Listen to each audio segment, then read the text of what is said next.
सुप्रभात दोस्तों, welcome to S2 classes, Subra Saraswati classes. तो जैसा कि हमने आपको बताया था कि केमिस्ट्री में अभी इंग्लिश का एग्जाम दे के आए हो तो बहुत सारा कंफ्यूजन होगा। क्या कंफ्यूजन होगा सर? कि इंग्लिश में जब पैसेज गिवन होता है तो हम पैसेज को पढ़ते हैं, फिर आंसर को पढ़ते हैं, फिर पैसेज को पढ़ते हैं। तो इसी बात को समझाने के लिए लास्ट वीडियो में जो केस स्टडी का क्वेश्चन बताया था उसमें हमने बोला था कि इंग्लिश वाला लॉजिक केमिस्ट्री में मत लगा देना। उसी के लिए, उस बात को प्रूव करने के लिए कम से कम 10 केस स्टडी तो बनवा के हम आपको भेजेंगे ही। 10 चैप्टर है और 10 चैप्टर से केस स्टडी बना के हम आपको भेज देंगे। तो पहला हमने आपको केस स्टडी ऑर्गेनिक केमिस्ट्री का एसिडिक स्ट्रेंथ के रिगार्डिंग क्वेश्चन था, उसको समझाया। आज हम आपको इलेक्ट्रोकेमिस्ट्री का क्वेश्चन समझाने जा रहे हैं जो पैसेज वाला है।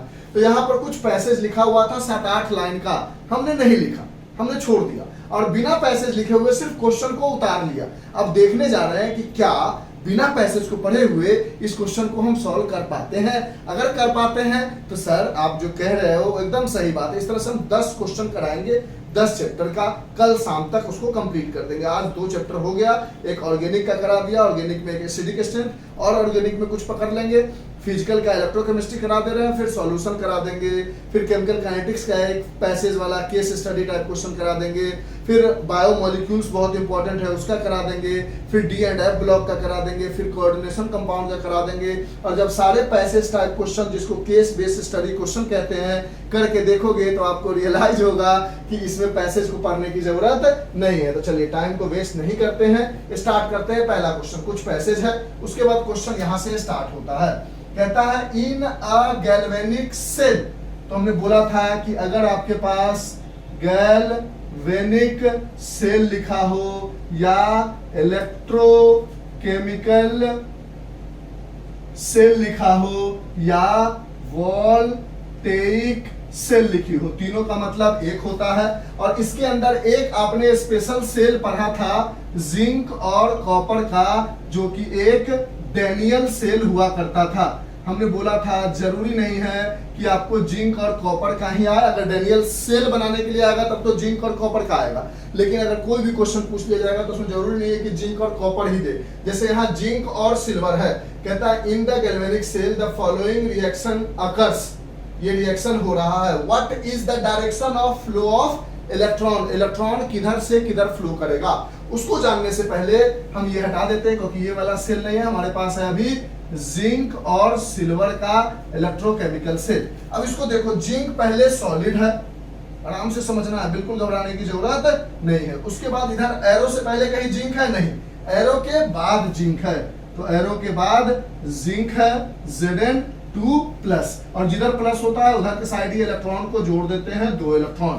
यहाँ आप क्या देख रहे हो कि इलेक्ट्रॉन का लॉस हो रहा है। प्लस होने का मतलब अगर Zn का एटॉमिक नंबर 30 है तो Zn2+ लिखोगे, इसका मतलब 28 हो गया, 2 कम हो गया, यानी लॉस ऑफ इलेक्ट्रॉन हो रहा है, मतलब ऑक्सीडेशन हो रहा है। ठीक है। और हमने पढ़ा है गैल्वेनिक सेल में LOAN, L मतलब लेफ्ट, O मतलब ऑक्सीडेशन, A मतलब एनोड और N मतलब निगेटिव, यानी ये कहीं ना कहीं लेफ्ट साइड में बन रहा होगा।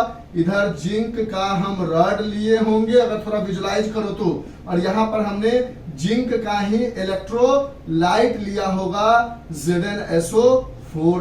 दूसरा चीज Ag है तो पहले 2Ag+ है, यानी 2Ag+। अब जिधर प्लस होता है उधर ही इलेक्ट्रॉन जोड़ो। एक इलेक्ट्रॉन नहीं जोड़ सकते क्योंकि प्लस 1 है, लेकिन आगे 2 लगा है, तो 2 इलेक्ट्रॉन मिलके क्या बना रहा है? 2Ag सॉलिड, 2Ag सॉलिड बना रहा है। ये एक्वस फॉर्म में है, वो लिखा हुआ है वहां पर, ये एक्वस फॉर्म में है, ये सॉलिड फॉर्म में है। यानी हमारे पास दूसरी साइड में यहाँ पर क्या हो रहा है देखोगे तो ये हो रहा है गेन ऑफ इलेक्ट्रॉन। आराम से समझना है, आराम से, घबराना नहीं है, यानी रिडक्शन हो रहा है। आराम से समझेंगे क्या कहना चाह रहे हैं, एक बार समझ जाओगे क्वेश्चन आसानी से कर जाओगे। कहता है कि बहुत सारा लंबा चौड़ा एक पैसेज दिया हुआ था, हमने बोला पैसेज है। केमिस्ट्री में अभी लास्ट क्वेश्चन में भी समझाया कि बिना पैसेज को पढ़े हुए क्वेश्चन का जवाब देना हमारे लिए बहुत आसान है। उसी तरह इसमें हमने पैसेज नहीं लिखा और क्वेश्चन को समझाने गए। हमने क्वेश्चन का जो मेन पार्ट था लास्ट में पैसेज के अलावा वो सिर्फ लिख लिया जो पूछा गया था। उसमें सबसे पहला क्वेश्चन था कि एक रिएक्शन दिया हुआ है, इस रिएक्शन को तोड़ लिया हमने, Zn का लिख दिया, Zn से Zn2 प्लस 2 इलेक्ट्रॉन, देखा लॉस ऑफ इलेक्ट्रॉन है यानी ऑक्सीडेशन हो रहा है। और Ag का था 2Ag प्लस से 2 इलेक्ट्रॉन होके 2Ag बन रहा था, 2Ag बन रहा था। तो हमने बोला यहाँ पर गेन ऑफ इलेक्ट्रॉन हो रहा है, यानी गेन ऑफ इलेक्ट्रॉन हो रहा है, रिडक्शन हो रहा है। और रिडक्शन के लिए बताया था राइट रिडक्शन कैथोड पॉजिटिव, यानी कहीं ना कहीं ये राइट साइड में आएगा। ये Ag का इलेक्ट्रोड होगा और जिसका इलेक्ट्रोड लेते हैं उसी का इलेक्ट्रोलाइट लेते हैं Ag प्लस। अब इसको यहाँ से ज्वाइन कर दोगे एक गैल्वेनोमीटर बल्ब वगैरह किसी को लगाकर। क्या होता था रिएक्शन में, यहाँ से एक स्पॉन्टेनियस रिएक्शन होता था, Zn2 प्लस 2 टूटकर सॉल्यूशन में गिरता था और इस सॉल्यूशन में से इलेक्ट्रोलाइट में से Ag प्लस जो है वो जाता था। प्लस के टूटने से यहाँ इलेक्ट्रॉन बढ़ जाता था और इलेक्ट्रॉन जो है इधर फ्लो करने लगता था, इधर फ्लो करने लगता था, इधर फ्लो करने लगता था और इधर पहुंच जाता था। और इस इलेक्ट्रॉन को देखकर Ag इस पर चिपकने लगता था, यानी इधर जो जिंक था वो धीरे धीरे थिन होने लगा और Ag था वो धीरे धीरे थिक होने लगा, क्योंकि जिंक का टूटकर आयंस इलेक्ट्रोलाइट में मिल रहे थे और इस Ag का इलेक्ट्रोलाइट का आयन चिपक के इस पे आ रहे थे। इसको हम कैथोड के नाम से जानते हैं, इसको हम एनोड के नाम से जानते हैं। इलेक्ट्रोकेमिकल सेल आता ही होगा, नहीं आता तो रिवाइज भी करा दिया, और ज्यादा इंपॉर्टेंट लगेगा तो इलेक्ट्रोकेमिकल सेल का वीडियो और प्लेलिस्ट में जाके देख सकते हो आप। तो ये सारी चीजें हमने देखा कि Zn में है लूज ऑफ इलेक्ट्रॉन, तो ऑक्सीडेशन हुआ तो लेफ्ट साइड में बना दिया, क्योंकि हमें पता है लेफ्ट ऑक्सीडेशन एनोड नेगेटिव। और इसके ऊपर इस साइड लेफ्ट साइड में क्या हो रहा था, Zn2 प्लस टूट कर सॉल्यूशन में मिल रहा था, जिसकी वजह से इस पर इलेक्ट्रॉन की डेंसिटी बढ़ रही थी। वो इलेक्ट्रॉन इधर फ्लो कर रहा था, इस इलेक्ट्रॉन को देखकर इलेक्ट्रोलाइट में से Ag प्लस जो है वो जुड़ कर इधर साइड आ रहा था। एक सेकेंड, सेल यूजेस इन 38 पर, वो गलती से चलने की वजह से थोड़ा मिट गया था, उसको सही से लिख देते हैं, ठीक है। ठीक, टूट कर आ रहा था तो हमने इलेक्ट्रोलाइटिक सेल बना दिया। अब कहता है पहला question, what is the direction of flow of electron. तो हम देख रहे हैं फ्लो ऑफ इलेक्ट्रॉन का डायरेक्शन कहां है, तो इसका आंसर हो जाएगा फ्रॉम जिंक टू सिल्वर।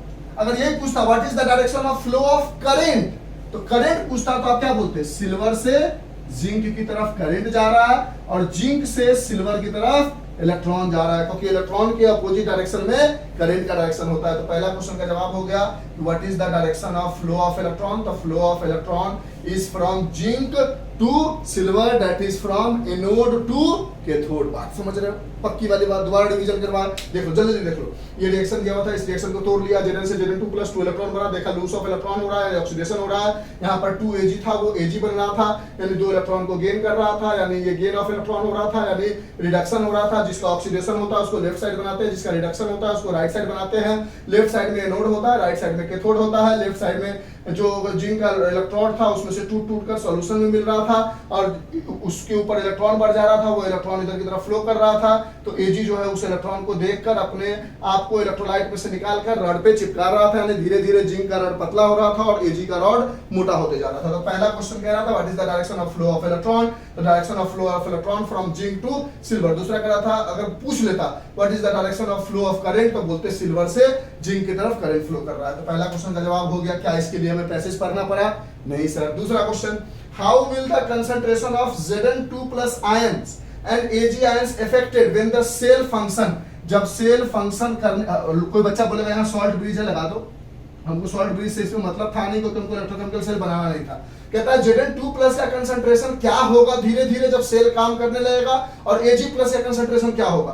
तो दूसरा का जवाब लिखोगे कि Zn2 प्लस का कंसंट्रेशन जो है वो इंक्रीज करने लगेगा। सोचो क्यों, बताते हैं। और Ag प्लस का कंसंट्रेशन जो है वो डिक्रीज करने लगेगा। क्यों सर? क्योंकि जब Zn रॉड के साथ था तो वो Zn था, और जब वो इलेक्ट्रोलाइट में मिल गया तो Zn2+ बन गया। इसका मतलब यहां से जो Zn है टूट कर पानी में मिल रहा है जब सेल काम कर रहा है, यानी ZnSO4 के सॉल्यूशन में मिल रहा है जब सेल काम कर रहा है।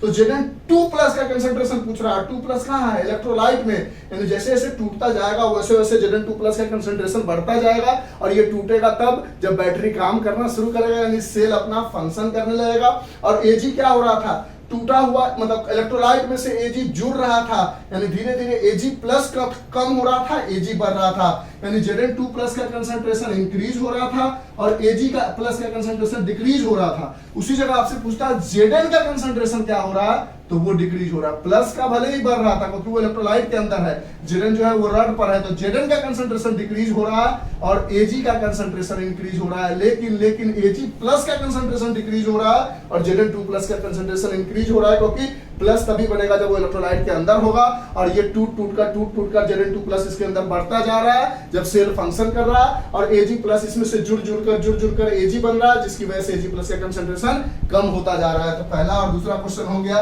क्या इसके लिए पैसेज पढ़ना पड़ा? नहीं सर। अब इन दोनों क्वेश्चन को इरेज करते हैं और सॉल्यूशन समझ ही गए हो, लिख लो जो भी बातें आपको लिखनी है। अब इसके बाद इसका कोई काम नहीं है हमें, इसलिए हम इसको इरेज करना चाहते हैं। ठीक है, हटा दे इसको, वो सारी आंसर को हटा दे। लिख लिया फर्स्ट और सेकंड का आंसर। तो अभी तक हमने देखा कि 4 नंबर के क्वेश्चन में पहला क्वेश्चन 1 नंबर का था, direction of flow of electron is from zinc to silver, 1 number मिल गया। ये डायग्राम नहीं भी बनाओगे तब भी 1 नंबर मिल गया, कि हम एज ए टीचर पढ़ा रहे तो डायग्राम बना के समझाएंगे तब ना उस बात को आप कोरिलेट कर पाओगे। और दूसरा का आंसर था कि Zn2+ का कंसंट्रेशन इंक्रीज करेगा और Ag+ का कंसंट्रेशन डिक्रीज करेगा। तीसरा क्वेश्चन कहता है name a cell which is generally used in inverter। तो आप एक बात याद कर लो कि लीड स्टोरेज बैटरी ही एक ऐसा सेल है जो आज नई इलेक्ट्रिक बाइक आ रही है, या इलेक्ट्रिक व्हीकल्स जो ऑटो वगैरह आता है, इलेक्ट्रिक ऑटो, इलेक्ट्रिक कार, उसके अंदर जो बैटरी पाई जाती है ना, वो लीड स्टोरेज बैटरी होती है, क्योंकि ये बहुत अच्छे से चार्ज हो पाती है। बहुत सारा फंक्शन है, फंक्शन से हमें कोई मतलब नहीं, हमें सिर्फ जान लेना है कि इन्वर्टर हो जाए या कोई इलेक्ट्रिक व्हीकल्स हो जाए, उसके अंदर हमेशा हम कौन सा बैटरी यूज करते हैं? Lead storage battery. तो कौन सा ऐसा सेल है जो जनरली यूज्ड होता है इन्वर्टर में? तो आंसर लिख दिया लीड स्टोरेज बैटरी। और इसके पैसेज को हमने पढ़ा है, ये कहीं पैसेज में नहीं दिया गया, यानी रट के इस बात को बताना पड़ेगा, तो इसके लिए भी पैसेज पढ़ने की जरूरत नहीं है। इसका सी का सेकेंड पार्ट पूछता है कि विच cell uses as 38% solution of sulfuric acid and electrolyte। 38% sulphuric acid का कौन सा ऐसा सेल है जो सॉल्यूशन यूज करता है, यानी 38% सल्फ्यूरिक एसिड वाला सॉल्यूशन कौन सा सेल यूज करता है? तो इसका भी आंसर है lead storage battery.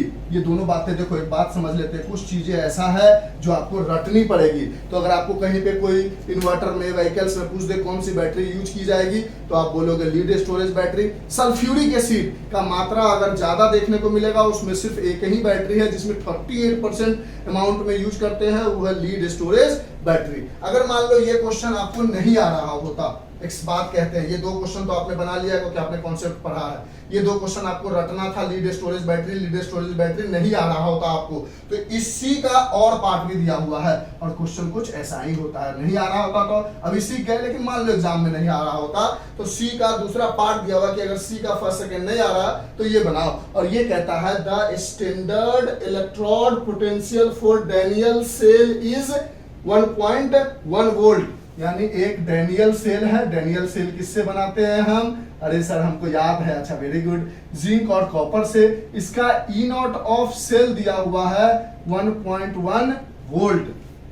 Calculate the gives standard gives energy. Standard gives energy मतलब डेल्टा जी नॉट बराबर -NF E not of cell होता है, जहां पे रिएक्शन दिया हुआ है Zn से प्लस Cu2 प्लस बनाता है Zn2 प्लस Cu, अब इस रिएक्शन को लिखोगे तो Zn जो है टूट कर Zn2 प्लस 2 इलेक्ट्रॉन बना रहा है, Cu2 प्लस जो है 2 इलेक्ट्रॉन को गेन करके Cu बना रहा है। इसमें दोनों इलेक्ट्रॉन कट गया यानी N की वैल्यू हो गई 2।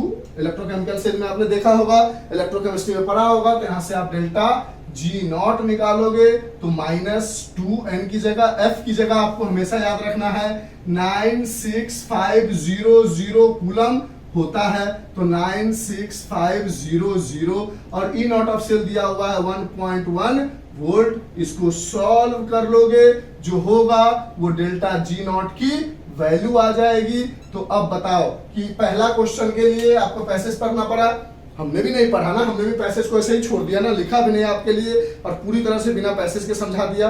दूसरे क्वेश्चन के लिए पैसेज पढ़ना पड़ा नहीं, तीसरे क्वेश्चन के लिए बिल्कुल नहीं, पैसेज में ऐसा कोई आंसर नहीं दिया हुआ था कि लीडर स्टोरेज बैटरी हमने पैसेज पढ़ के देख लिया। ऐसा नहीं कि सर इसका आंसर याद ना होता तो पैसेज में पढ़ लेते, शायद दिया होता, नहीं दिया हुआ था, हमने पढ़ लिया।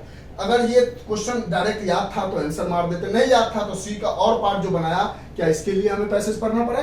नहीं। और इस तरह से ये केस स्टडी क्वेश्चन भी बिना पैसेज को पढ़े हुए हमने क्रैक कर लिया, यानी कंप्लीट कर लिया। ठीक है, तो आपको समझ में आया होगा कितना टाइम ले लिया हमने अप्रोक्सीमेटली 15 मिनट लिया। ठीक है, 15 मिनट में ये case study question with detail explanation अगर हो जाए और 2-3 बार रिपीट करके तो प्रॉब्लम ही नहीं है। तो इस तरह से हमने आपको 2 क्वेश्चन करके ये प्रूव कर दिया कि इंग्लिश की तरह केमिस्ट्री को कोरिलेट मत करना। इंग्लिश अपनी जगह इंग्लिश है, केमिस्ट्री अपनी जगह केमिस्ट्री है। यानी इंग्लिश में पैसेज को पढ़ने की बहुत नीड थी, अब तो इसका एग्जाम हो गया सर, उसकी बात मत करो। ओके। लेकिन केमिस्ट्री में पैसेज पढ़ने से पहले क्वेश्चन को पढ़ेंगे। 99% केसेज में बिना पैसेज पढ़े हुए क्वेश्चन सॉल्व हो सकते हैं। 2 क्वेश्चन तो हमने करके दिखाए, पिछला वाला अपलोड भी कर दिया है, ये वाला भी अभी अपलोड कर देंगे। और इस तरह से हम आपको टोटल 10 क्वेश्चन हर टॉपिक से रिगार्डिंग जो भी इंपॉर्टेंट है हम उसको बताकर समझाकर आपको ये बता देंगे कि पैसेज पढ़ने की जरूरत नहीं है। और जहां पे लगेगा कि पैसेज पढ़ना चाहिए उस जैसे क्वेश्चन में हम ये बातें बता भी देंगे, लेकिन अभी तक हमें ऐसा कुछ नहीं मिला है। तो चलिए आज के लिए इतना ही, bye, have a nice day. अगर अच्छा लगे तो प्लीज एक छोटा सा कमेंट, आई डिजर्व, उससे हमें बहुत अच्छा क्या कहते हैं उसको मोटिवेशन मिलता है और हमें वीडियो बनाने में मजा आता है। Bye, have a nice day, enjoy, take care, stay home, stay safe, bye, thank you sir, okay.